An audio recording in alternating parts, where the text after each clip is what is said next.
요한복음 14장 1절부터 6절을 제가 읽겠습니다. 너희는 마음에 근심하지 말라. 하나님을 믿으니 또 나를 믿으라. 내 아버지 집에 거할 것이 많도다. 그렇지 않으면 너희에게 일렀으리라. 내가 너희를 위하여 처소를 예배하러 가노니 가서 너희를 위하여 처소를 예배하면 내가 다시 와서 너희를 내게로 영접하여 나 있는 곳에 너희도 있게 하리라. 내가 가는 곳에 그 길을 너희가 알리라. 도마가 가로되 주여 어디로 가시는지 우리가 알지 못하거늘 그 길을 어찌 알겠삼나이까. 예수께서 가라사대 내가 곧 길이요 진리요 생명이니 나로 말미암지 않고는 아버지께로 올 자가 없느니라. 아멘.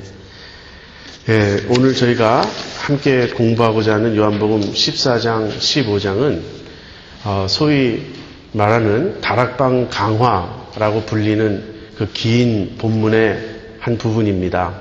다락방 강화는 요한복음 13장 31절부터 시작돼요. 예수님이 다락방에서 제자들과 함께 최후의 만찬을 나누신 후에 그 다음에 제자들에게 긴 고별 설교를 하시는 것이 이 다락방 강화입니다. 그래서 13장 31절에서 시작해서 16장까지 이 설교가 이어지고요. 그 다음에 17장은 예수님이 이제 하나님께 기도를 드리는 내용이 나옵니다. 그 기도를 보통 학자들이 대제사장의 기도라고 부릅니다. 예수님이 우리의 대제사장이 되셔서 우리를 위하여 하나님께 중보기도 하시는 그 내용이에요. 그래서 거기까지를 우리가 예수님이 다락방에서 이렇게 행하신 것으로 말씀하신 것으로 우리가 그렇게 보는데 오늘은 그 중에서 이제 14장 15장을 공부하도록 하겠습니다. 이 다락방 강화의 초점은 무엇인가? 여러분이 한번 그 입장에 여러분 자신을 놓고 한번 생각해 보세요. 지금 예수님이 이제 조금 후면 체포되십니다. 이 다락방을 떠나서 겟세마네 동산으로 가시고요. 겟세마네 동산에서 기도하신 후에 그곳에 가룟 유다가 이제 병정들을 이끌고 오죠. 그래가지고 예수님을 체포하죠. 그러니까 이제 잠시 후면 예수님이 체포되게 돼요. 그러니까 그 얼마의 그 시간을 앞두고서 마지막 제자들과 시간을 보내시는 그 순간입니다. 그때 예수님이 제자들에게 고별 설교를 하실 때 무엇을 가장 중점적으로 생각하셨을까요? 몇 가지 우리가 생각을 해볼 수가 있죠. 첫째는 이제 어려운 사태를 당할 때 제자들이 준비되어 있도록 하시길 원하셨을 겁니다. 그래서 오늘 14장 1절에 보면 너희는 마음에 근심하지 말라 이런 말씀을 하시는 거죠. 그러면서 예수님이 당하시는 죽음의 의미를 제자들에게 알리시고 싶으셨을 거예요. 그 핵심은 무엇이냐면 내가 아버지께로 간다는 거예요. 예수님의 죽음이 제자들의 눈에는 실패요, 비극이요, 더 이상 상상하기 힘든 가장 처절한 그런 패배라고 생각할지 모르지만 사실 예수님의 십자가와 죽음은 예수님의 영광 받으시며 들리우시며 들려 올려지시며 아버지께로 가시는 그 길인 거예요. 그래서 예수님은 그 예수님의 죽음의 의미를 설명하시고요. 그 다음에는 예수님이 제자들에게 어떤 당부를 하십니다. 그 당부는 서로 사랑하라는 것이에요. 그리고서 가장 중요한 내용은 내가 성령을 보낼 것이다.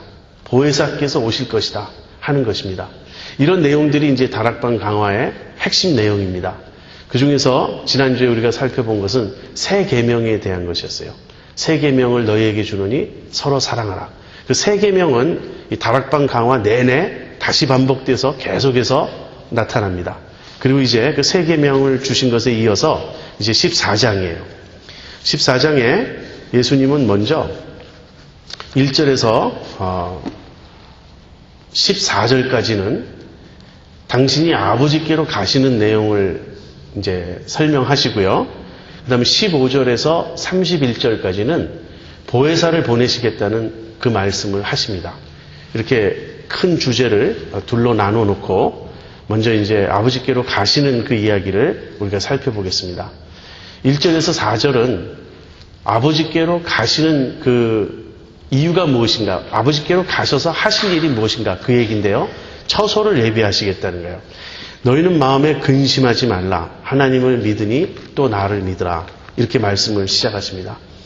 제자들은 예수님이 자꾸 수수께끼 같은 말씀을 하시기 때문에 마음이 굉장히 지금 불안한 상태입니다.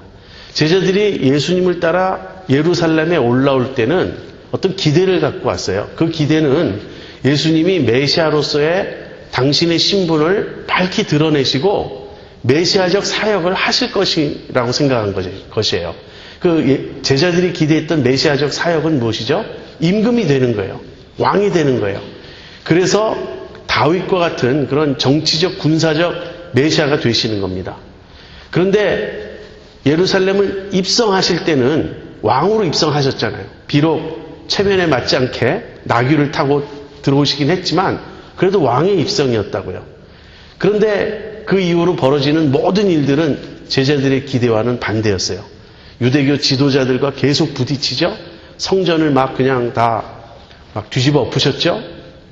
그리고 계속 다른 복음서에 보면 그 바리새인들과도 논쟁하시고 사두개인들과도 논쟁하시고 심지어는 뭐 너희 그 화이습진저 너희 외식하는 서기관과 바리새인들이요 그러면서 막 저주를 퍼부으셨다고요.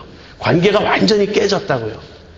그리고 요한복음 판으로 돌아와서 보면 계속해서 너희 중에 한 사람이 나를 팔 것이다. 뭐 이런 말씀을 하시고 이유는 알 수 없지만 어쨌든 제자들이 그 가룟 유다가 만찬 중에 나가고 지금 이런 상황이에요. 그러니까 제자들의 마음이 불안하다고요. 그런데 지금 느끼는 불안과 잠시 후에 느낄 불안은 또 다르죠. 제자들은 지금 어렴풋이 지금 느끼는 거고 잠시 후면 엄청난 당황과 혼란이 올 것입니다. 그래서 말씀하시는 거예요. 너희는 마음에 근심하지 말라. 하나님을 믿으니 또 나를 믿으라. 제자들은 이미 하나님을 믿고 있습니다. 그런데 예수님 당신 자신을 믿으라고 예수님께서 말씀하십니다. 너희 눈에 보이는 것이 전부가 아니다. 내가 실패하는 것이 아니다. 내가 죽고 내가 십자가에 못 박히고 하는 이런 것 때문에 너희는 당황할지 모르지만 나를 믿어라. 너희가 아버지를 믿고 신뢰하지 않느냐. 너희가 나를 믿어라. 그래서 이런 말씀 하나하나가요. 사실은 다 삼위일체를 가리키는 거예요. 아버지를 믿으니 나를 믿어라. 하나님을 믿으니 나를 믿어라. 어느 인간이 하나님을 향한 믿음과 똑같은 믿음을 자신에게 요구할 수 있나요? 자신에게 하라고 요구할 수 있나요? 그런데 그렇다고 말씀하시는 거예요. 그러면서 내 아버지 집에 거할 것이 많도다.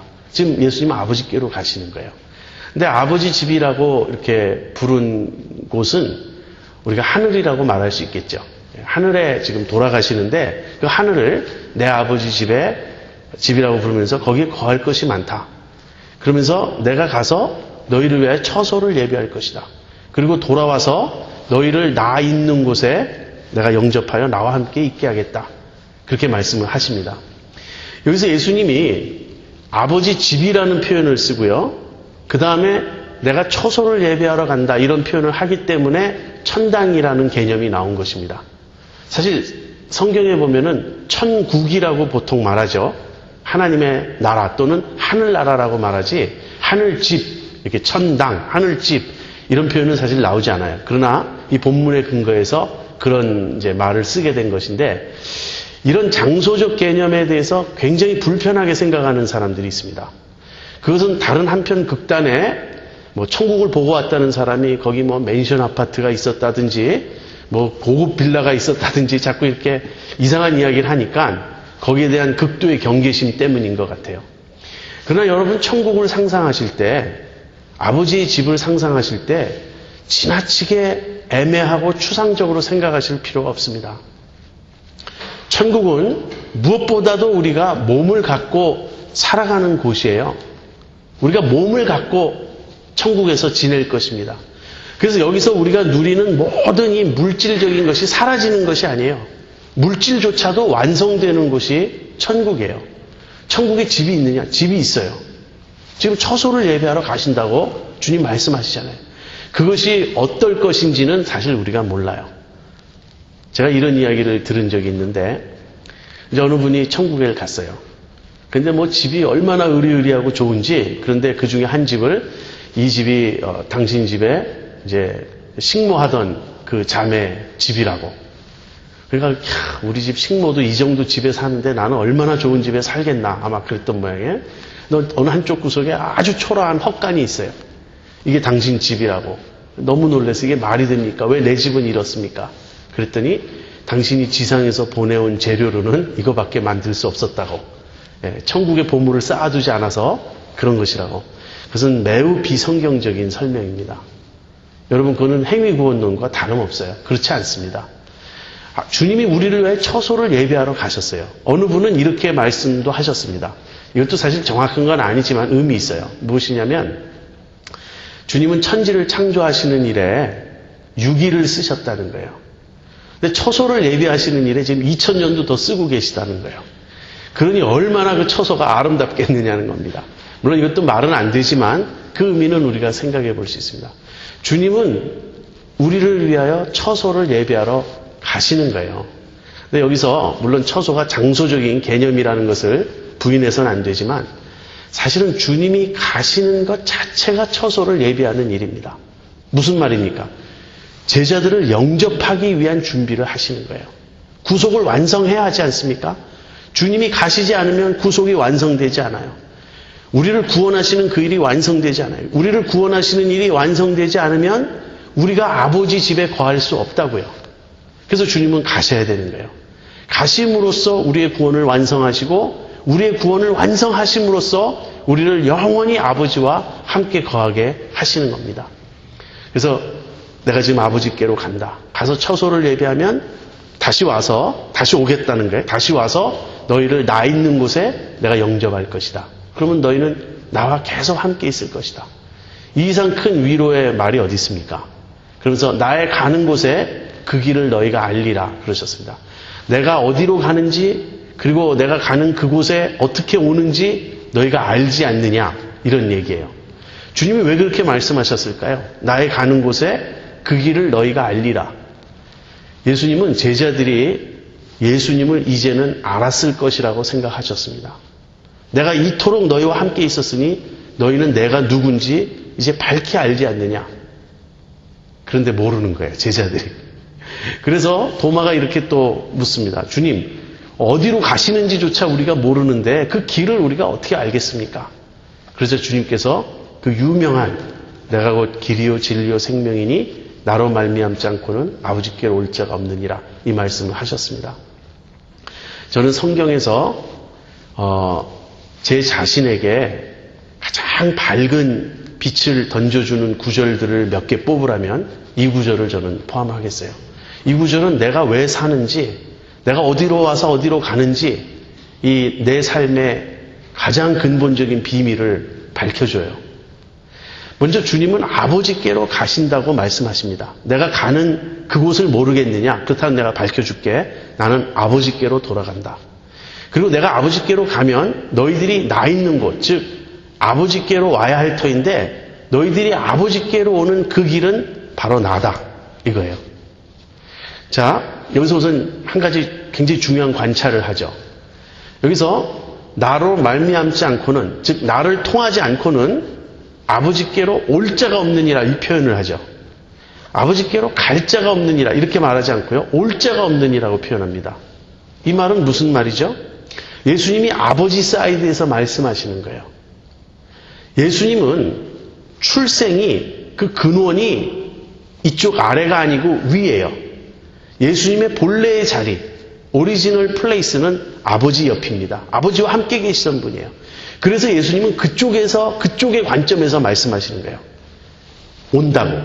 나로 말미암지 않고는 아버지께로 올 자가 없느니라. 아버지께로 온다는 말은 아버지와 예수님이 함께 계신 그곳에 오려면 예수님을 통해서만 가능하다는 얘기입니다.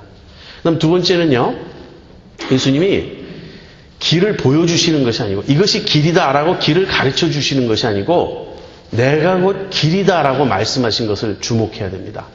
이 말은 무슨 말이냐면요, 예수님이 우리에게 길을 보여주시고 우리가 애써 그 길을 통해 아버지께로 가는 게 아니라는 거예요. 우리가 예수님을 믿으면 예수님이 우리를 아버지께로 끌어가신다는 겁니다. 그래서 예수님 자신이 길인 거예요. 다른 모든 인류의 스승들은 길을 보여주었습니다. 길을 가르쳐 주었어요. 이것이 길이다라고 설명했습니다. 그러나 예수님은 내가 길이다라고 말씀하셨어요. 그래서 우리가 아버지께로 갈 때는 예수님의 가르침을 쫓아서 우리가 가는 게 아니고요. 예수님 자신이 우리를 아버지께로 인도해 주시는 거예요. 우리를 끌어가 주시는 거예요. 그래서 예수님은 길입니다. 그렇다면 예수님이 어떻게 우리를 아버지께로 끌어가시는 길이 되시나요? 예수님이 진리가 되시고 생명이 되심으로써 그 일을 하십니다. 예수님이 진리가 되신다라는 말은 무슨 말이죠? 예수님이 아버지가 어떤 분이신지 우리에게 보여주신다는 뜻이에요. 여기서 내가 진리다 이 말씀은요, 내가 아버지를 너희에게 보여준다 그 뜻입니다. 계시의 뜻이에요. 그 다음에 내가 생명이다 이 말은 무슨 말씀이죠? 내가 너희에게 아버지를 보여주면, 아버지를 너희에게 계시하면, 내가 진리를 보여주면, 내가 진리인 것을 너희에게 알게 해주면 너희가 나를 믿게 될 터이고, 그렇게 나를 믿는 자에게는 내가 생명을 준다 그 뜻입니다. 예수님이 생명을 주시는 건 어떻게 하시는 일인가요? 십자가와 부활을 통해서 우리의 구속을 성취하심으로써 이제는 예수님을 믿는 자들을, 또는 예수님을 통해서 아버지를 믿는 자들을 구원하시고 생명 주시는 겁니다. 그래서 예수님이 진리가 되시고 생명이 되심으로써 아버지를 우리에게 보여주시고, 그래서 예수님을 통하여 이제 아버지를 믿게 된 자들에게 영생을 주심으로써 우리를 아버지의 자녀가 되게 하고, 바로 그것이 아버지께로 우리를 이끌어 가시는 거라는 거예요. 여러분, 우리 인생의 목적지는요, 아버지입니다. 하나님 아버지께로 가는 것이 우리의 존재 이유요, 존재 목적이에요. 여러분은 아버지께로 가고 계십니까? 매일매일 하루하루의 삶이 내가 하나님께로 가고 있는 중이다, 이렇게 말씀하실 수 있습니까? 우리는 이 세상에 살지만 이 세상 소속이 아니에요. 이제 뒤에 나옵니다. 세상이 너희를 미워한다고. 우리가 예수님의 제자가 된다는 말의 의미는 예수님이 가신 그 길을 우리는 쫓아가야 되는 거예요. 그리고 예수님이 가신 그 목적지는 아버지예요. 그래서 우리는 아버지께로 가야 하는 것입니다. 그래서 예수님이 이제 그 길을 밝히시군요. 너희가 나를 알았다면 내 아버지도 알았으리로다. 이제부터는 너희가 그를 알았고 또 보았느니라. 아까는 나의 가는 곳에 그 길을 너희가 알리라 그랬죠. 근데 이제는 예수님이 길이요 진리요 생명이라고 밝히셨기 때문에 이제는 너희가 이제 나를 알았다면 내 아버지를 안 것이다, 이렇게 말씀을 하셨어요.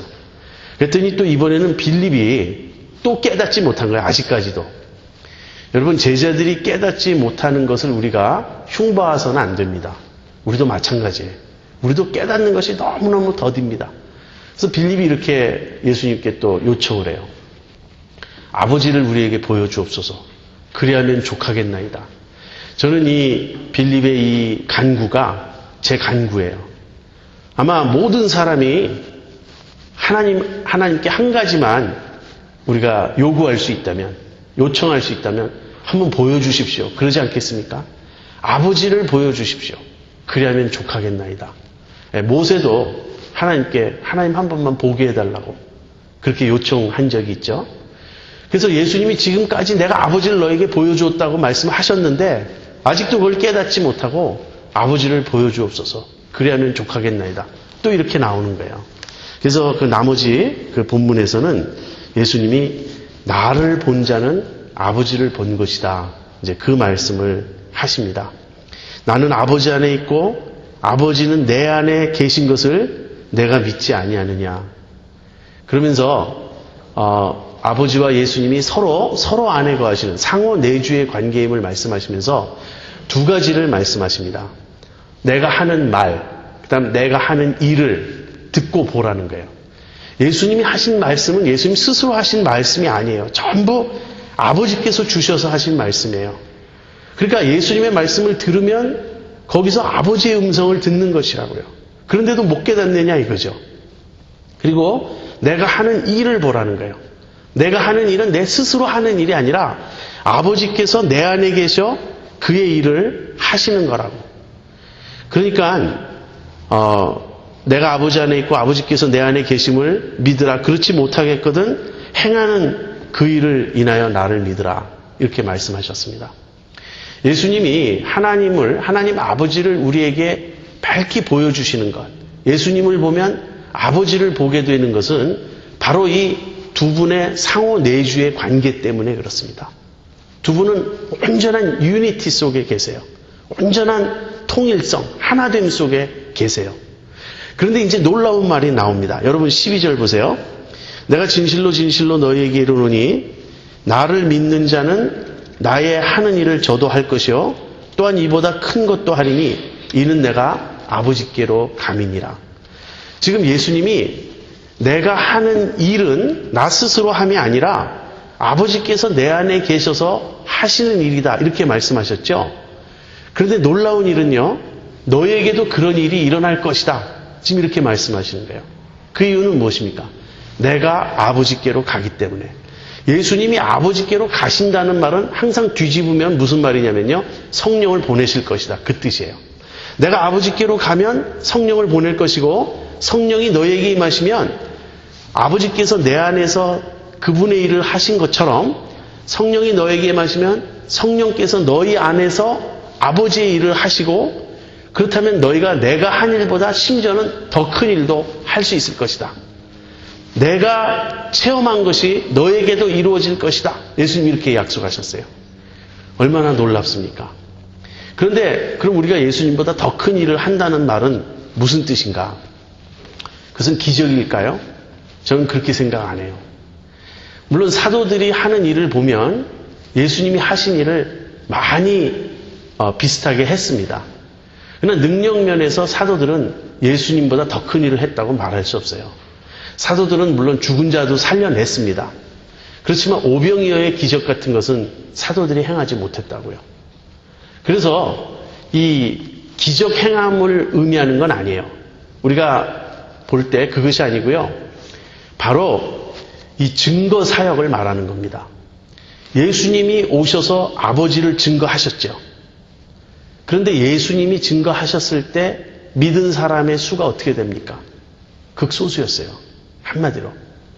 그런데 성령께서 오셔서 제자들 안에 역사하셔가지고 제자들이 예수님에 대한 증거를 하게 될 때 얼마나 엄청난 일이 벌어집니까? 바로 이 증거하는 거예요. 너희들이 지금 아버지께서 내 안에 계셔서 일하심을 보지 못하느냐. 이 일이 너에게도 이루어질 것이다. 내가 아버지께로 가기 때문에. 내가 아버지께로 가서 성령을 너에게 보내면 너희가 나보다 더 큰 일을 할 수 있다. 그것은 나를 증거하는 그 일이다. 너희가 성령이 오셔서 너에게 권능을 주셔서 너희가 나를 증거할 때 엄청난 일을 하게 될 것이고 그것은 내가 아버지의 생명을 체험하는 것처럼 너희들도 그 생명을 체험하는 것이 될 것이다. 이런 말씀입니다.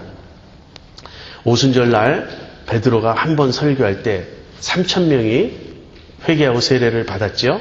바로 그런 일입니다. 그래서 우리가 그 예수님보다 더 큰 일을 한다 그럴 때는 우리에게 무슨 능력이 더 많다거나 기적을 더 많이 행할 수 있다는 그런 뜻이 아니라 성령께서 우리를 통하여 엄청난 증거 사역을 하실 것을 가리키는 것입니다. 그리고요, 그 다음에는 기도 응답의 약속을 해주십니다. 너희가 내 이름으로 무엇을 구하든지 내가 시행하리니 이는 아버지로 하여금 아들을 인하여 영광을 얻으시게 하려 함이라. 내 이름으로 무엇이든지 내게 구하면 내가 시행하리라. 이 말씀은 무슨 뜻입니까? 예수님이 아버지로부터 오셨다는 것, 예수님을 보면 아버지를 본 것이라는 것, 예수님과 아버지는 하나이시라는 것을 너희들이 계속해서 보게 될 것이다. 알게 될 것이다. 그 말씀이에요. 어떻게? 예수님이 우리의 기도에 응답해 주심으로. 예수님이 가셨습니다. 그리고 더 이상 제자들과 함께 하지 않아요. 그렇지만 예수님께 기도할 때 예수님이 응답해 주십니다. 그렇다면 그 예수님은 아버지와 함께 계시는 거죠. 그래서 기도 응답의 약속, 성령을 보내시고 내가 너희의 기도를 응답하시겠다고 약속하신 것이 다 그러한 예수님 안에 아버지가 계시고 아버지 안에 예수님이 계신 그 내용을 증거하신 것입니다. 자, 이것이 아버지께로 가신다는 그 예수님의 말씀이에요. 그 다음에 이제 두 번째 15절부터 31절까지 14장의 두 번째 부분은 그럼 이제 예수님이 가셔서 어떻게 하시겠다는 것인가? 성령을 보내신다는 이제 그 말씀을 하십니다. 그런데 15절부터 31절은요, 세 가지 내용이 뒤섞여 있어요. 그래서 읽어가다 보면 한 주제가 끝나고 다른 주제가 나오는 것이 아니라 이것이 서로 섞여서 반복되어 나옵니다. 그래서 제가 예수님께서 아버지에게로 가시면 그 후에 어떻게 되는가에 대해서 세 주제로 제가 묶었어요. 첫 번째는요, 보혜사를 보내시겠다는 약속을 하십니다. 예수님이 내가 가면 너희에게 보혜사를 보낼 것이다. 16절 보죠. 내가 아버지께 구하겠으니 그가 또 다른 보혜사를 너희에게 주사 영원토록 너희와 함께 있게 하시리니 저는 진리의 영이라. 세상은 능히 저를 받지 못하나니 이는 저를 보지도 못하고 알지도 못함이라. 그러나 너희는 저를 아나니 저는 너희와 함께 거하시며 또 너희 속에 계시겠습니다. 예, 여기서 예수님이 성령님을 보내시는데 그 성령님을 또 다른 보혜사라고 이렇게 부르고 있습니다. 보혜사라는 말의 그 헬라어는요, 원어는 그 파라클레이테예요. 근데 파라클레이테라는 말은요, 옆으로 부르신다는 뜻입니다. 옆으로 부르신다. 그래서 성령님은 우리 옆에 오셔서 우리와 함께 하신다는 그런 의미가 있어요. 그런데 또 다른 보혜사라는 말 때문에 오리지널 보혜사가 있어야 될 거 아닙니까? 오리지널 보혜사가 누구죠? 예수님이에요. 하나님께서 예수님을 보혜사로 우리에게 보내신 거예요. 우리 옆에 오셔서 우리와 함께 하시면서 우리를 아버지께로 이끄시는, 우리를 영적으로 도우시는 그 역할을 예수님이 하셨어요. 선한 목자가 되셔가지고 양들인 우리를 이렇게 이끌어 가셨다고요. 그런데 이제 그 예수님이 떠나시면 또 다른 보혜사를 보내세요. 근데 그 또 다른 보혜사는 이제 성령님이신데 성령님이 오셔서 예수님이 하시던 일을 이어가시는 거예요. 그런데 성령님이 오셔서 하시는 일은 이제 성령님이 오시면 약간의 차이가 있습니다. 무슨 차이가 있냐면 예수님은 제자들과 함께 계셨죠. 옆에 계셨어요. 근데 성령님은 제자들과 함께 그리고 제자들 안에 속에 계신다고요.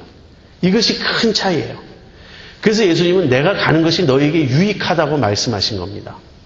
예수님이 지금 지상 어디에 계시다면 우리가 예수님 만나러 가고 싶겠죠. 그러나 전 세계 65억의 인구가 있는데 우리가 예수님 만나러 가서 줄 서 있다면 만날 수 있을까요? 불가능한 일이에요. 우리가 일생 기다려도 우리 순서가 안 올 겁니다. 65억의 인구가 예수님 다 만나고 싶어 한다면. 그러나 우리는 성령님을 예수님 믿으면 어느 곳에 있든지 관계없이 그 자리에서 성령님을 받습니다. 성령님이 우리 안에 거하세요. 그리고 영원히 우리와 함께 계세요. 그래서 이것이 더 좋은 거예요.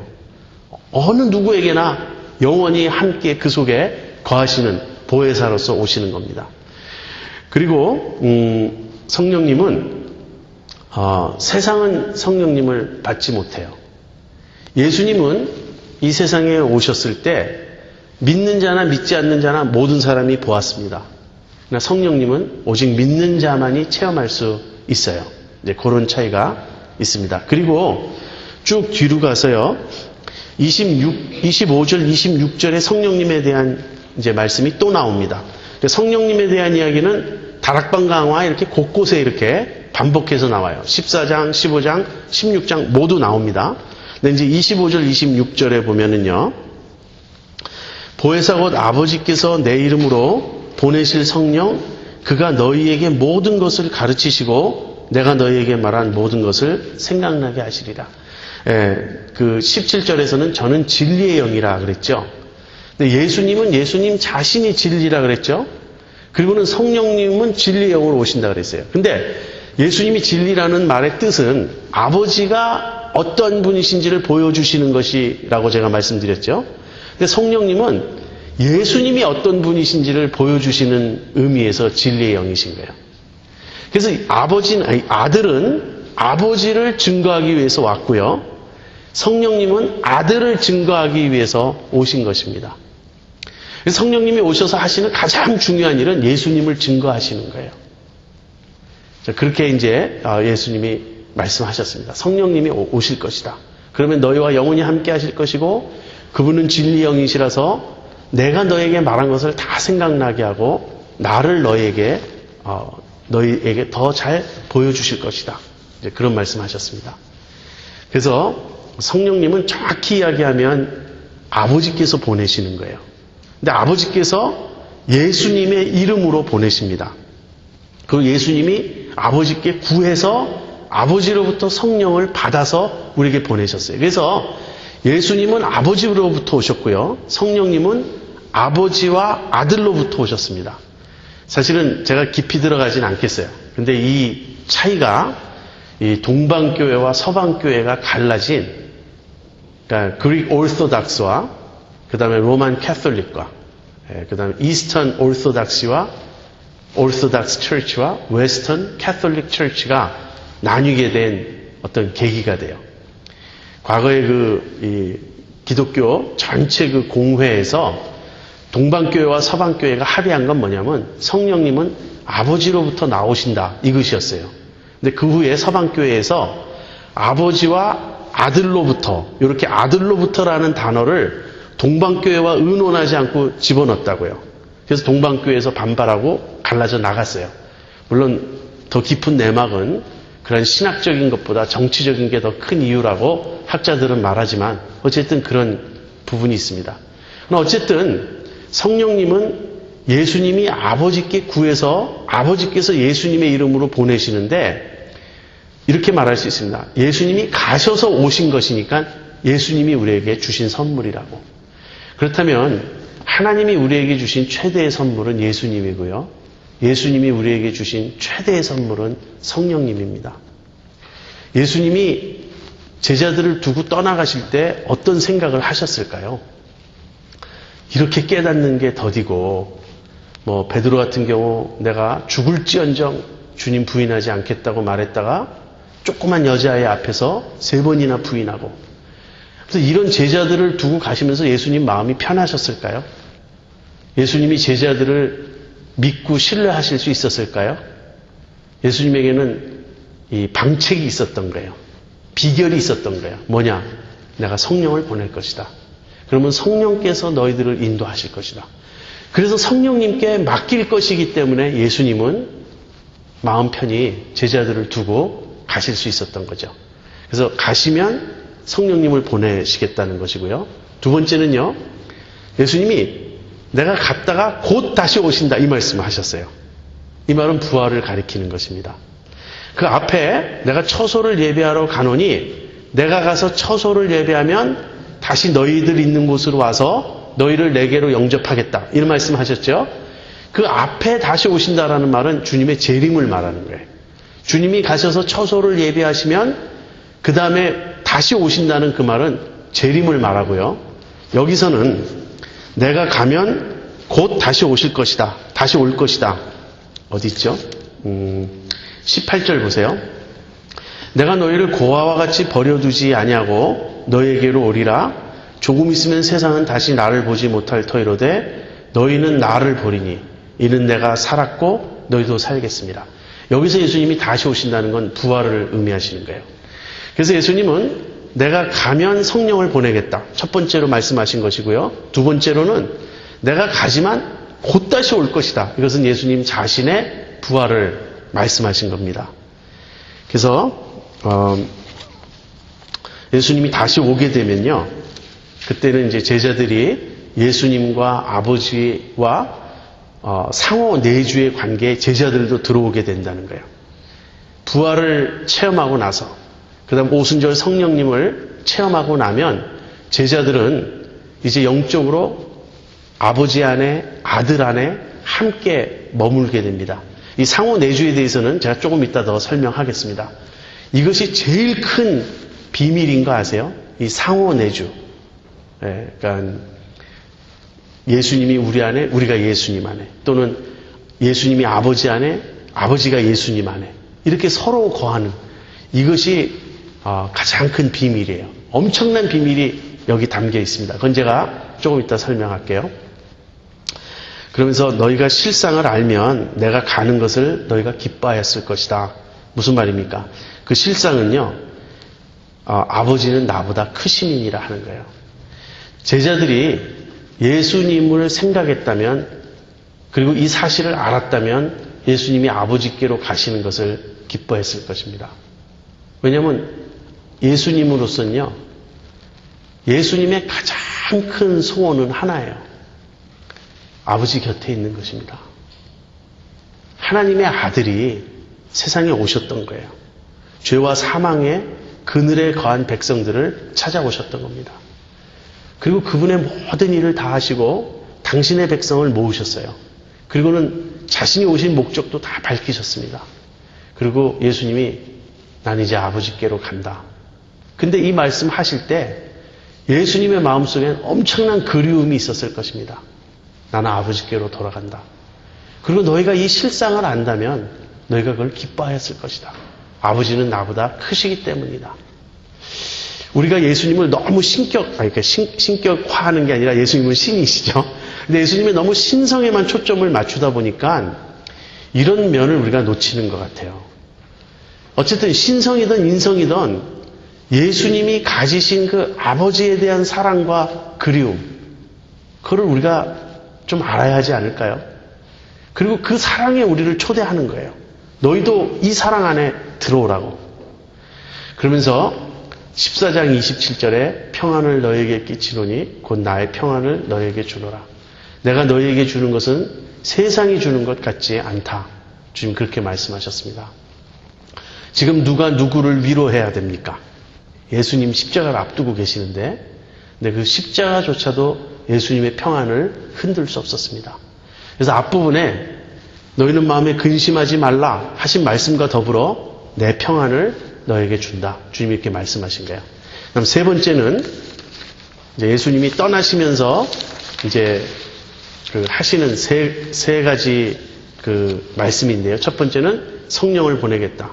두 번째는 내가 부활할 것이다. 곧 다시 올 것이다. 그럼 세 번째는 계명을 지켜라. 그 말씀을 하십니다. 너희가 나를 사랑하면 나의 계명을 지키리라.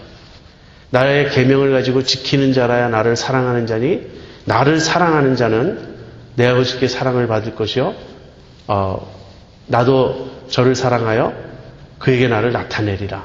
예수님 그렇게 말씀하셨습니다. 자, 이 계명을 지키라는 말씀이 사실은 가장 이제 그 중요한 그런 당부가 될 텐데요. 이렇게 생각을 해보죠. 예수님이 너희가 나를 사랑하면 나의 계명을 지킬 것이다. 그랬어요. 그러니까 순종을 요구하셨습니다. 그런데 예수님에 대한 순종은 서로 사랑하라는 그걸로 연결이 돼요. 왜냐하면 예수님의 계명이 서로 사랑하라는 것이니까. 그래서 제자들이 서로 사랑하는 것이 주님의 굉장히 큰 염원이었고 중요한 뜻이었습니다. 실상은 바로 제자들이 서로 사랑하는 것이야말로 주님이 아버지께로 가시는 목적이고 성령이 오시는 목적입니다. 제가 이렇게 설명해 볼게요. 이제 우리의 구원의 완성이란 무엇이냐면요. 상호 내주예요. 이제 그게 요한복음 17장 대제사장의 기도에서도 나오고 요한복음의 그 후속편이라고 할 수 있는 요한일서에서도 아주 자세히 나옵니다. 우리의 구원이란 어떤 것이냐면 하나님, 성삼위 하나님 안에 있는 사랑의 사귐, 사랑의 흐름, 이것이 상호 내주의 사랑이에요. 예수님 안에 아버지가 계시고 아버지 안에 예수님이 계시고 그 다음에 성령님은 이 두 관계에서 언급되지 않지만 거기 포함되어 있는 것입니다. 어거스틴은 뭐라고 말했냐면 예수님과 아버지와 아들 사이에, 하나님과 예수님 사이에, 아버지와 아들 사이에 흐르는 그 사랑의 성령이라고까지 설명을 했어요. 이건 우리가 이해하기 참 어렵습니다. 어쨌든 아버지와 아들과 성령, 성삼위 하나님이 나누신 그 깊은 사랑의 사귐이 있어요. 온전히 하나 되는, 서로가 서로 안에 거하는 이 상호 내주, 이걸 interdwelling이라고 말할 수 있겠죠. 또는 영어로 interpenetration이라고 말합니다. 서로 안에 거하는 거예요. 헬라어로는 perichoresis라고 그래요. 제가 삼위일체를 신학교에서 공부할 때 배운 아주 중요한 단어인데 mutual indwelling, 서로 안에 거하는 이거예요. 그래서 이 상호 내주인데 하나님이 사랑이신 하나님이 성삼위 안에 상호 내주의 사랑을 나누고 계시는데 부족함이 없으신 이 하나님이 인간을 창조하셨어요. 왜 인간을 창조하셨는가? 인간을 창조하신 목적은 이 하나님의 사랑 안에 인간을 동참케 하기 위해서 사랑하신 겁니다. 창조하신 거예요. 그런데 인간이 창세기에 보면은 오늘 우리가 부른 저장미꽃 위에 있을 그 찬송처럼 주님과 잠시 동행하면서 사랑의 사귐을 가졌는데 금방 타락이 일어나죠. 그래서 에덴 동산에서 쫓겨나요, 인간이. 이 에덴 동산에서 쫓겨난다는 말은 하나님과의 관계 단절을 의미합니다. 하나님과 관계가 끊어지는 거예요. 그래서 죄와 사망의 이 사망 속으로 들어왔어요, 인간이. 그런데 이 죄와 사망에 이 처해 있는 인간을 다시 건져서 살리고 회복시키는 그 자리는 원래 의도하신 성삼위 하나님 안에 있는 그 사랑의 흐름 속에 우리를 들어오게 하신다는 거예요. 그런데 우리가 하나님 안에 들어갈 때 그 들어감의 연습이 이 세상에서 이루어져요. 연습이라 그래야 될까요? 아니면 foretaste, 미리 맛보는 거라 그래야 될까요? 그게 어떻게 이루어지냐면 우리가 서로 사랑할 때 이루어지는 거예요. 그래서 새 계명과 옛 계명이 다른 겁니다. 옛 계명이든 새 계명이든 사랑의 계명이라는 건 마찬가지지만 옛 계명에서는 이웃을 사랑하라는 것이고요. 새 계명에서는 서로 사랑하라는 거죠. 서로 사랑하라는 말은 우리 속에 그 예수님의 사랑, 하나님의 사랑, 성삼위 하나님 안에 흐르는 그 사랑이 우리 속에 흘러야 한다는 것입니다. 이것이 주님의 가장 간절한 염원이에요. 우리가 서로 사랑하면 어떻게 되죠? 이게 지금 15장에도 나오고 막 왔다 갔다 하고 있어요. 제가 지금 다 미리 얘기하는 건데 우리가 서로 사랑할 때 우리는 하나님의 생명을 체험하는 것입니다. 하나님의 생명은 흐름이에요. 이거는 고여 있는 것이 아니고 흐르는 것입니다. 다이내믹한 것이고 이건 흘러가는 것이에요. 그 하나님의 생명의 흐름과 하나님의 사랑의 흐름과 성령의 교통은 다 같은 말이에요. 성령이 오시면 우리 안에 거하시면서 우리 안에 거하시는 성령은 흘러난다고 그랬죠. 그 배에서 생수의 강이 흘러나리라. 우리에게서 흘러나가는 이 성령님은 누구에게로 흘러갑니까? 물론 믿지 않는 사람들에게도 증거를 보이지만 믿는 우리들 사이에 서로 사랑하는 우리들 관계 속에 성령께서 흐르신다고요. 이게 교제예요. 이게 그리스도인의 교제예요. 여러분 이 사랑을 체험해 보셨나요? 우리가 이 세상에서 체험하는 사랑은 아주 희미한 그 참사랑의 희미한 반영, 희미한 그림자, 맛보기 정도일 것입니다. 그러나 그 맛보기 사랑이라도요, 우리가 여기서 서로 진짜 사랑할 때, 그럼으로써 성삼위 하나님 안에 거하셨던 그 사랑의 흐름이 우리 속에 이렇게 흘러가게 될 때, 이것이 우리가 주님이 우리에게 주시는 영생이고요, 이것이 하나님의 생명이고, 이것이 성령의 내주입니다. 이것 이상 그 깊은 비밀이 있을까요? 오리지널 픽처가 뭔지 아십니까? 본래의 그림. 지금 우리 눈에는 세상이 파괴되어 있습니다. 죄로 인해서 사망으로 인해서 세상이 망가져 있고요. 우리들 인간의 모습도 다 망가져 있어요. 우리는 오리지널 픽처, 본래의 그림을 보지 못합니다. 본래의 그림을 보여주시기 위해서 예수님이 오셨어요. 예수님이 오셔서 본래의 그림을 보여주셨는데 그 본래의 그림은 뭐냐면요. 아버지와 아들 사이의 완전한 사랑인 거예요. 그걸 보여주시면서 그 사랑으로 우리를 초청하시는 겁니다. 나를 믿는 자는 내 안에 거할 것이다. 그리고 아버지와 내가 함께 와서 너희와 처소를 함께 할 것이다. 근데 그것을 우리가 예수님이 가시면 우리가 여기서 프랙티스를 해야 돼요. 성령이 오시면 성령 받고 그것이 서로 사랑하는 것입니다. 내 계명을 지켜라. 내 계명은 너희가 서로 사랑하라는 이것이니라.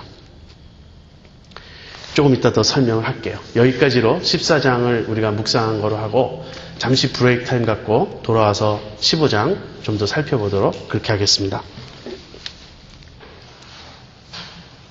예, 계속 이어서 하겠습니다. 이제 요한복음 15장인데요.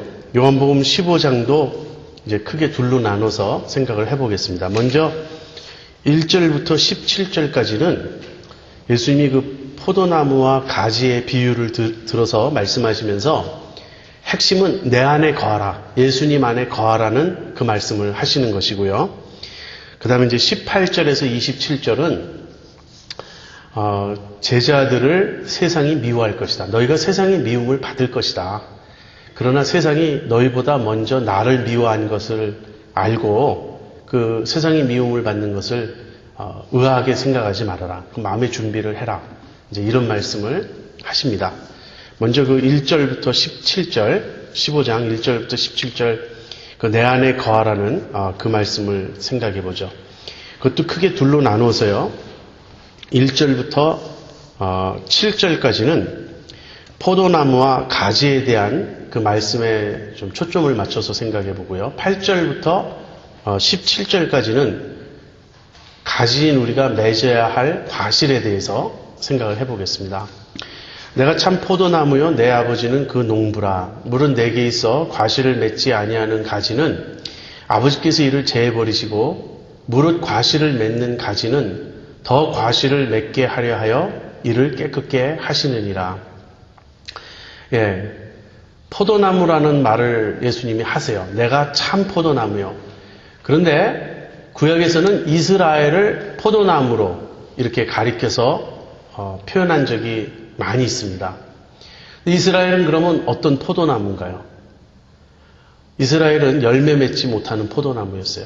내가 극상품 포도나무를 심었더니 이 포도나무가 들포도만 맺는 거예요. 그래서 하나님께서 진노하시죠. 그래서 열매 맺지 못하는 또는 좋은 열매를 못 맺고 들포도나 맺고 있는 이 포도나무를 심판하시는 것이 구약의 내용입니다. 포도나무가 하나님의 백성을 상징하는 거예요. 그런데 예수님이 내가 참 포도나무요 너희는 가지다 이렇게 말씀하실 때는 바로 예수님 자신이 참된 진짜 하나님의 백성을 만드시기 위해서 이 세상에 오셨다는 그런 뜻입니다. 그 예수님이 그 광야에서 시험 받으신 거 여러분 성경 이야기 강의 때 혹시 기억하십니까? 그 시험의 내용이 어떤 것이었다는 걸? 예수님이 광야에서 시험 받으신 건요, 하나님의 아들로서 시험 받으신 거예요. 그런데 예수님보다 앞서 광야에서 시험 받은 자들이 있었죠. 출애굽한 이스라엘 백성들입니다. 출애굽한 이스라엘 백성들은 광야에서 하나님의 아들 때문에 그 시험에 불합격해요. 불순종하고 하나님 시험하고 원망하고 그러나 이제 하나님의 참된 백성의 대표로서 하나님의 아들의 대표로서 예수님이 오신 거예요. 그리고 광야에서 똑같은 시험을 말씀으로 승리하시는 거죠. 그것과 마찬가지로 지금 요한복음 15장에서도 예수님은 구약의 이스라엘 백성이 이 포도나무 된 이스라엘 백성이 하나님의 백성으로서의 그 시험에 실패한 것을 만회하시기 위해서 새로 이렇게 이루시기 위해서 당신 자신이 참 포도나무로 오신 것입니다. 그리고 예수님을 믿는 자들, 너희는 가지니 그러잖아요. 그 가지는 예수님을 믿는 자들이 포도나무 되신 예수님에게 붙어 있음으로써 하나님의 백성됨을 의미합니다. 그런데 이 가지 중에는 열매를 맺는 가지가 있고 열매를 맺지 못하는 가지가 있어요. 그랬을 때 예수님은 열매를 맺는 가지는 아버지께서 과실을 더 맺게 하려 하여 이를 깨끗게 하시고 열매를 맺지 아니하는 가지는 제해버리신다. 이제 이 말씀을 하십니다. 여기서 열매를 맺는 가지를 열매를 더 맺게 하려고 깨끗게 하신다라는 말은 영어로 프루닝 한다 그러죠. 가지치기를 하시는 거죠. 그렇게 해가지고 가지들로 하여금 열매를 더 맺게 하시는 겁니다. 열매를 맺고 있기 때문에 더 맺도록 하나님께서, 농부이신 하나님께서 가지치기를 하시는 거예요. 이 깨끗게 하심이라는 것은요, 우리가 히브리서 12장 같은 데 보면 너희가 참 아들이요 사생자가 아니기 때문에 하나님의 징계를 받는 것이다. 그 말씀과 서로 맥을 같이 하는 것으로 보면 되겠습니다. 우리가 하나님의 아들이기 때문에 하나님께서 우리를 징계하시는 거예요. 우리가 사생자라면 하나님 우리를 징계하시지 않습니다. 그래서 여기서도 우리가 열매를 맺기 때문에 포도나무에 붙어있는 가지인 거예요. 포도나무와 생명관계를 맺고 있는 가지고 참 포도나무의 일부가 되는 거예요. 우리가 예수님에게 붙어있음으로써. 그래서 우리는 하나님의 자녀고, 열매 맺는 가지는 하나님의 자녀고 하나님의 백성이고 예수님의 사람들이에요. 누가 그렇다고요? 제자들이. 그런 제자들은 더 열매를 맺게 하려고 하나님께서 깨끗게 하십니다. 그러나 열매를 맺지 않는 가지가 있어요. 이는 제해버리신다는 말인데 여기서 이런 신학적 혼란이 일어납니다. 이들도 가지고 이들도 예수님 안에 있다고 표현되어 있어요. 그런데 예수님 안에 있는데 문제는 열매를 맺지 못하는 거예요. 그래서 열매를 맺지 못하는 이 가지를 제해버린다 그러면 구원을 잃어버린다는 뜻이 되지 않느냐 이렇게 생각을 하는 것입니다. 그래서 한 번 구원은 영원한 구원이라고 생각하기 때문에 여기서 제해버린다는 말씀을 심판으로 보지 않고요. 들어 올리는 걸로 해석을 합니다. 가지들이 이렇게 축 처져 있는 가지를 들어 올림으로써 또 새롭게 열매를 맺게 한다는 거예요. 그러나 이것은 그런 뜻이 아닙니다. 지금 포도나무와 가지의 이 비유에서 예수님 안에 가지가 있지만 열매를 맺지 않는다라고 말할 때는 참가지가 아니라는 뜻이에요. 예수님과 관계가 없다는 것입니다. 생명관계가 없다는 뜻이에요. 그래서 결국 이 제해버린다는 말은 심판을 의미하고요. 그저 우리가 생각할 때 이 알곡과 이 쭉정이가 섞여 있듯이 겉으로 봐서는 비슷해 보여도 결국은 열매 맺지 않는 모든 이런 가지들은 예수님의 사람이 아니고 처음부터 구원받지 않은 것이죠. 결국은 심판을 받게 될 것이라고. 사람이 모아서 밖에 버려 불사르느니라. 이건 심판을 의미하는 거예요. 그래서 예수님이 구약 이스라엘 백성이 실패한 그 참 포도나무가 되시고요. 예수님과 생명관계를 맺고 예수님 안에 거함으로써 과실을 맺는 가지들, 그런 예수님의 제자들이 예수님과 더불어 하나님의 참 백성이 된다는 그 말씀입니다. 나는 포도나무야 너희는 가지니 저가 내 안에 내가 저 안에 있으면 이 사람은 과실을 많이 맺나니 나를 떠나서는 너희가 아무것도 할 수 없습니다. 여러분 제가 완전한 진리로 우리말로 번역됐죠. 이제 기독교 세계관에 대해서 낸시 피얼시라는 그 여사가 쓴 그 책이 있는데 영어로는 토럴 트루스라고 합니다. 그 토럴 트루스라는 아주 전체 진리 그런 뜻이죠. 그 책을 제가 읽다가 이런 놀라운 문장을 거기서 읽게 되었어요. 그 낸시 피얼시라는 그분이 프랜시스 쉐이퍼라고 하는 아주 유명한 기독교 철학자, 기독교 변증학자의 영향을 많이 받은 제자인데 이 낸시 피얼시가 많은 유명한 기독교 지도자들을 만나고 그분들이 한결같이 하나님을 깊이 체험한 사람들의 한결같이 고백하는 말이 나를 떠나서는 너희가 아무것도 할 수 없습니다. 이 말씀이었다고 거기 기록하고 있어요. 하나님을 깊이 아는 사람들, 하나님을 정말 체험한 사람들이 뼈저리게 깨닫게 되는 진리는 뭐냐면 주님을 떠나서는 우리는 아무것도 할 수 없다는 그 진리라는 것이었어요. 저는 제 나이 40대 중반에 제 인생을 굉장히 많이 되돌아보고 삽니다. 요즘에 앞으로 살아갈 날보다 왠지 자꾸 살아온 날들에 대한 반성과 회한이 짙습니다. 근데 저도 그 고백이 제 마음 깊은 곳에 있어요.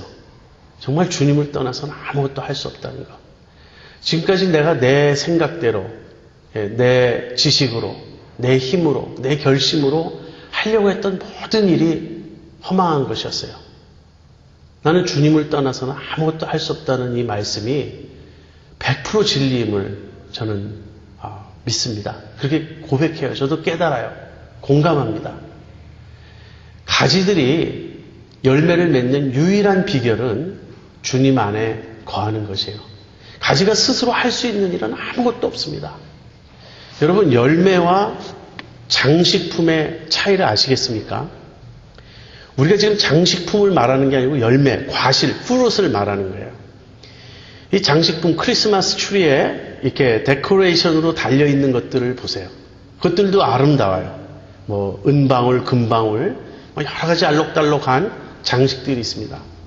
그런데 그 장식은 나무와 생명관계가 없어요. 나무가 맺는 것이 아닙니다. 그건 그냥 인간이 나무 위에다 갖다 걸어놓는 장식품일 뿐이에요. 열매란 예수님이 내 안에 사시면서 그 예수님의 생명이 드러나는 모든 모습입니다. 예수님의 생명이 나를 통하여 드러나는 것, 예수님이 나를 통하여 사시는 것, 그것이 열매예요. 그래서 열매가 없다는 말은 뒤집어 이야기하면요, 예수님이 그 사람 속에 사시지 않는 거예요. 가지가 포도나무에 붙어 있으면 어떻게 되죠? 포도나무로부터 수분과 모든 그 양분과 이 필요한 것들이 공급되죠. 그래서 포도나무가 모든 것을 가지를 통하여 가지에게 공급하기 때문에 포도나무로부터 공급되는 그 모든 것이 가지를 통하여 열매를 맺어요. 정확히 이야기하면 가지가 맺는 것도 아닙니다. 포도나무가 맺는 거예요. 그 열매는. 그러니까 우리가 예수님의 안에 붙어 있어서 예수님으로부터 오는 생명과 모든 은혜와 이걸 공급받을 때 예수님이 나를 통하여 사시고 나를 통하여 드러납니다. 그 모습이 열매인 거예요. 그러니까 우리가 무엇이 열매고 무엇이 장식품인지를 분별할 수 있어야 되겠습니다. 우리가 교회 봉사 열심히 할 수 있습니다. 그런데 그 봉사가 열매가 아닐 수 있다는 거예요. 예수님이 나를 통하여 하시는 일이 아니라 내가 내 생각대로 내 육적인 힘과 노력으로 어떤 걸 억지로 해내려고 할 때 그것은 장식이 됩니다. 사실 사람들은 열매를 추구하지 않고 장식을 추구할 때가 많아요. 자기가 한 일을 자랑하는 사람은 장식입니다. 그것은. 장식은 원래 아름답게 보이고 화려하게 보기 위해서, 꾸미기 위해서 붙이는 것 아닙니까? 그래서 자기가 한 잘한 일들, 어떤 내세울 것들을 그냥 머릿속에 목록을 만들어 갖고 있는 사람들, 그 사람들은 열매 맺는 사람들이 아니에요. 자기가 없어져야 되는 겁니다. 참된 열매는 자기가 해놓고도 내가 한 일이 아니라고 고백할 수밖에 없어요. 왜? 자기가 한 일이 아니니까. 주님이 그를 통하여 하신 일이니까. 그래서 열매를 맺어야 됩니다. 열매를 맺는다라는 말은 주님의 생명을 체험하며 사는 것이고요. 그러기 위해서는 당연히 우리가 주님 안에 거해야죠. 사람이 내 안에 거하지 아니하면 가지처럼 밖에 버리워 말라지나니 사람들이 이것을 모아다가 불에 던져 사르느니라. 너희가 내 안에 거하고 내 말이 너희 안에 거하면 무엇이든지 원하는 대로 구하라. 그리하면 이루리라. 예.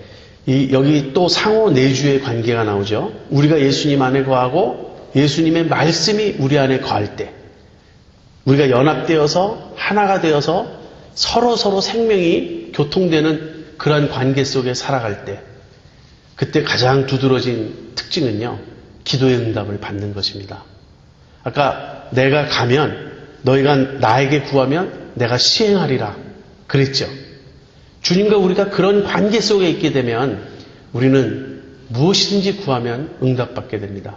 여기서 무엇이든지 구한다는 말은 당연히 주님의 뜻대로 구하는 것이 전제되어 있죠. 그래서 여기서 또 상호 내주의 관계를 말해요.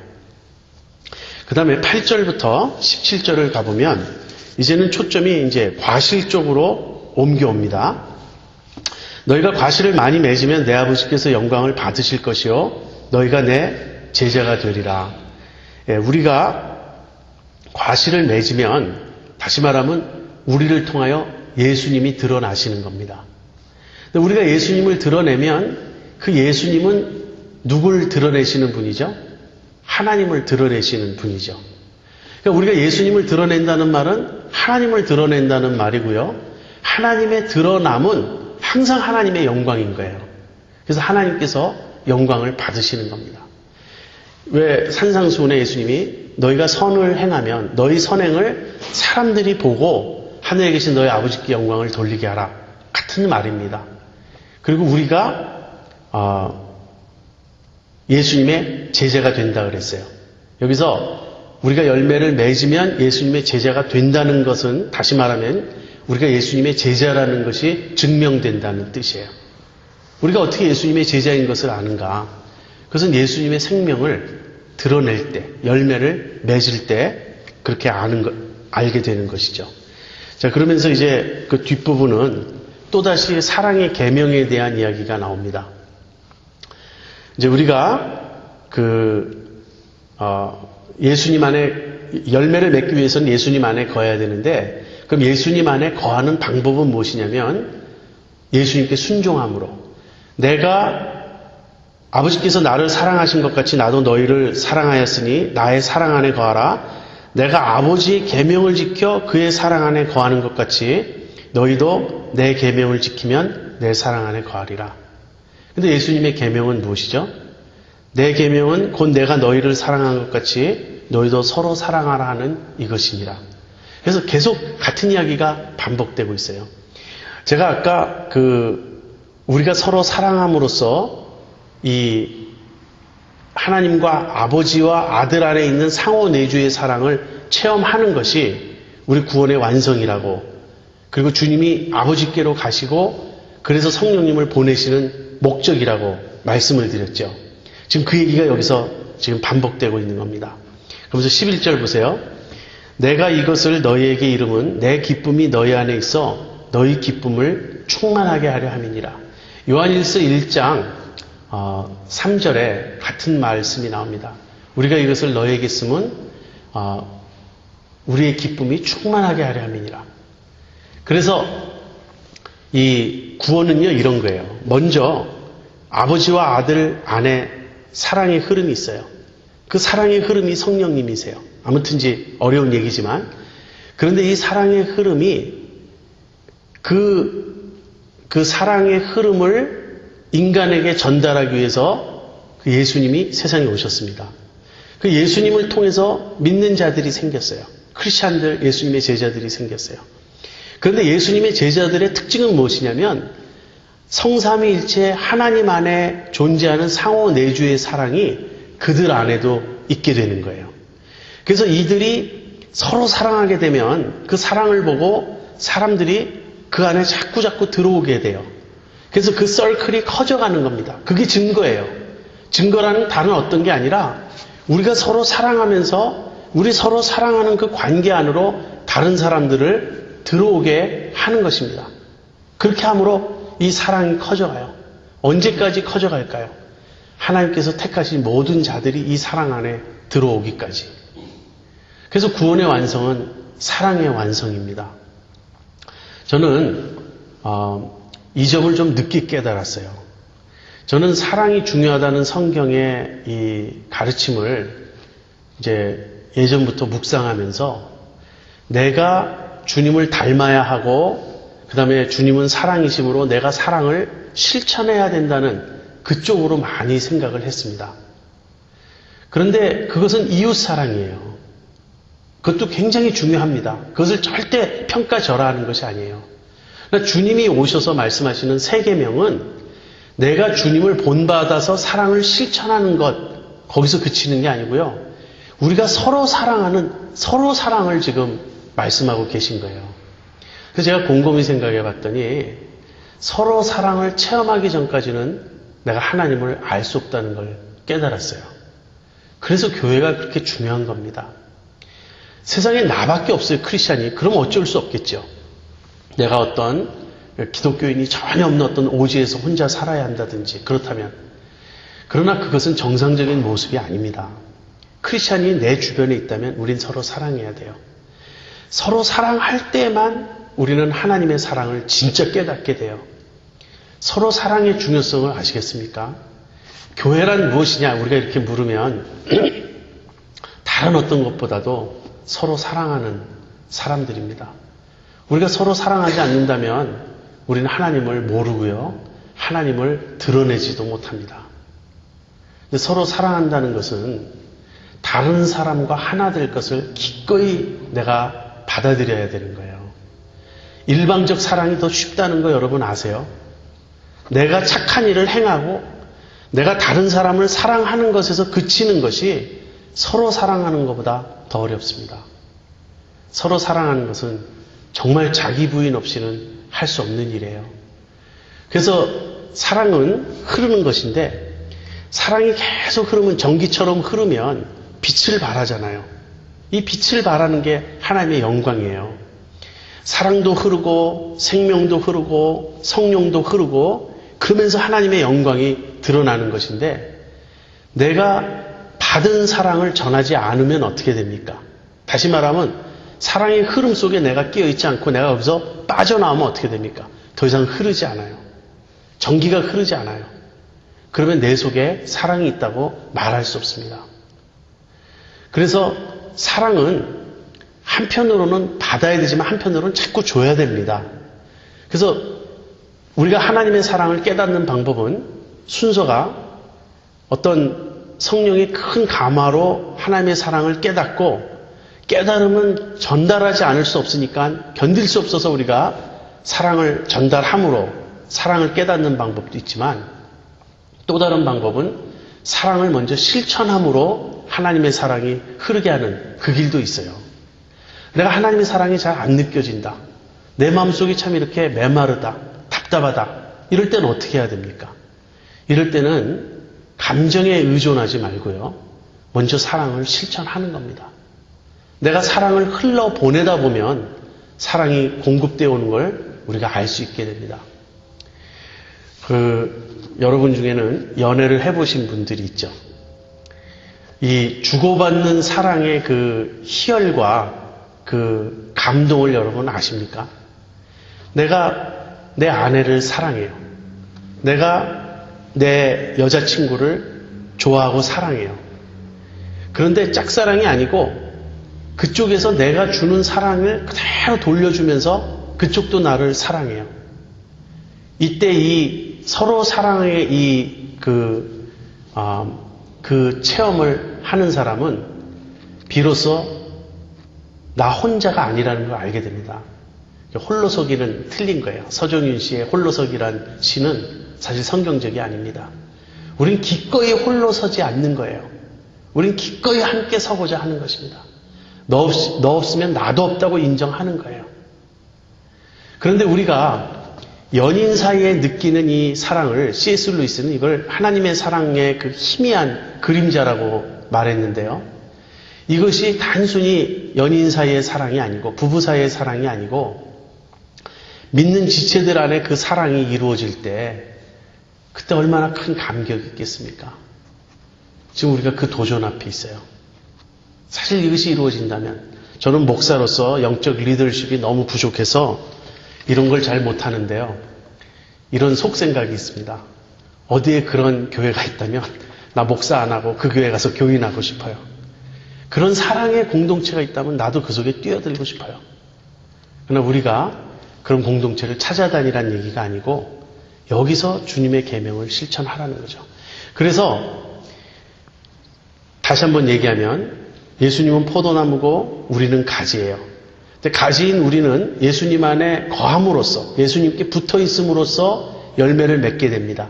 그런데 이 열매는 예수님의 생명이 드러나는 것인데 가장 두드러진 열매의 모습은 사랑이에요. 그런데 이 열매를 맺기 위해서는 우리가 예수님의 계명에 순종함으로 예수님 안에 거해야 되죠. 근데 예수님의 계명은 또 서로 사랑하라예요. 그러니까 열매를 맺는 방법과 열매 자체가 같은 거예요. 무슨 말인지 아시겠습니까? 열매를 맺는 방법은 우리가 예수님의 계명에 순종함으로 서로 사랑하는 것입니다. 근데 서로 사랑하는 그 자체가 열매인 거예요. 그래서 이것이 주님이 제자들에게 내가 떠난 후에 너희들이 나와 계속적인 생명관계를 유지하면서 보여야 될 모습이라고 말씀하신 것입니다. 그러면서 그 사랑의 예를 하나 드십니다. 사람이 친구를 위하여 자기 목숨을 버리면 이에서 더 큰 사랑이 없나니 너희가 나의 명하는 대로 행하면 곧 나의 친구라. 주님이 우리에게 이 친구가 되어주셨어요. 우리를 위하여 목숨을 버리시는 사랑을 주셨어요. 우리는 더 이상 예수님에게 종이 아니고 친구입니다. 이 말은요, 우리가 예수님의 종이 더 이상 아니라는 뜻이 아니고요. 우린 여전히 예수님의 종인데 종이면서 동시에 친구도 된다는 얘기예요. 무슨 뜻입니까? 종은 주인의 하는 일을 몰라요. 그러나 친구는 그 주인의 의도를 아는 거예요. 우리는 주님의 의도를 모른 채 그저 시키는 대로 그냥 묵묵부답하게 가면서 이렇게 그냥 맹종하는 종이 아니고 주님의 종으로서 주님의 뜻을 알고 주님을 섬기는 친구이자 종인 그런 자들인 것입니다. 시간이 많이 가서 이제 마지막 그 부분은 간단하게 해야 되겠습니다. 18절부터 27절까지는 이런 내용입니다. 세상이 너희를 미워하면 너희보다 먼저 나를 미워한 줄 알라. 예. 우리는 두 가지 관계예요. 먼저 우리 안에 내면적으로는 뜨거운 사랑으로 하나가 되는 것입니다. 그러나 바깥의 세상과의 관계에서는 우리가 미움을 받고 핍박을 받게 된다는 거예요. 왜 그렇습니까? 세상이 우리보다 먼저 예수님을 미워하기 때문에 그래요. 세상이 왜 예수님을 미워합니까? 예수님이 오셔서 세상을 악하다고 말씀하셨기 때문에 그래요. 그리고 예수님이 오셔서 아버지가 어떤 분이신가를 증거했는데 세상은 아버지를 모르기 때문에 예수님의 증거를 받지 않았습니다. 그리고 결론적으로 어떻게 되냐면 예수님만 아니라 아버지도 미워해요. 세상은 하나님과 적대 관계에 있습니다. 그래서 세상은 아버지도 모르고 예수님도 모르고 둘 다 미워합니다. 그런데 우리가 예수님께 속했기 때문에 우리도 미워하는 거예요. 만약에 우리가 예수님께 속하지 않고 세상에 속했다면 세상은 우리를 사랑하겠죠.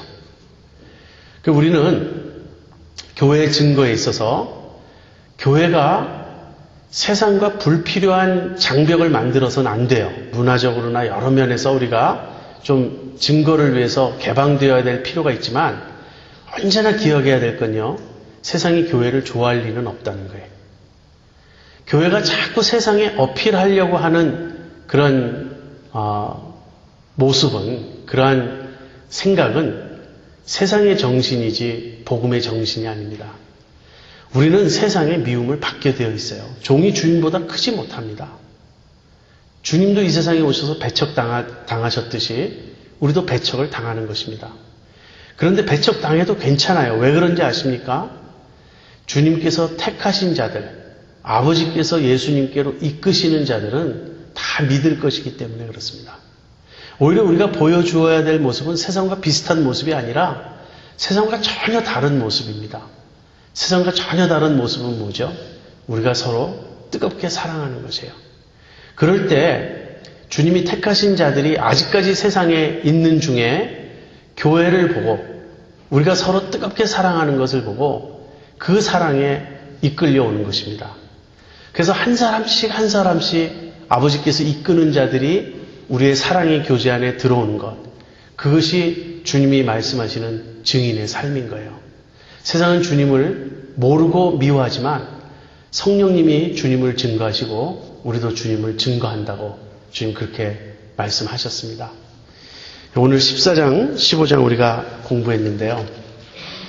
아무튼 오늘 제가 제일 강조한 것은 상호 내주의 사랑이에요. 예수님과 하나님 안에 있었던 그 사랑이 이제 성령님을 통하여 우리들 안에 흘러 들어오고 있습니다. 포도나무이신 주님께 우리가 붙어 있고 그 안에 거함으로써 상호 내주의 사랑을 우리가 여기서 체험할 수 있기를 바랍니다. 기도하겠습니다.